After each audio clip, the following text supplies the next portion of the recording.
السلام علیکم۔ آج ہم اردو گرامر میں جو سیکھیں گے وہ ہے اس میں ظرف مکان، اس میں ظرف زمان۔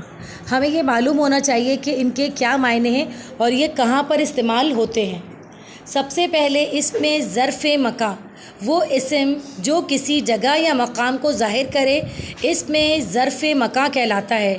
مثالیں: بازار، مسجد، اسلام آباد، کالج، ہال، اسٹیڈیم وغیرہ۔ دوسری تعریف ہے ہمارے پاس اس میں ظرف زمان، وہ اسم جو زمانہ، وقت اور سن کے معنی ظاہر کرے، اس میں ظرف زمان کہلاتا ہے۔ مثالیں اس کی: صبح، شام، کل، پرسوں، مہینہ، سال، دوپہر وغیرہ۔ اگر ہمیں اردو گرامر کو سمجھنا ہوگا تو ان تعریفوں کو لازمی سمجھنا ہوگا، کیونکہ اس کے ذریعے سے ہی ہم لفظ بنانا سیکھتے ہیں۔ اس کو زیادہ سے زیادہ سبسکرائب کیجئے، شیئر کیجئے، لائک کیجئے۔ اچھا جی، اپنا بہت خیال رکھیے گا۔ اللہ حافظ۔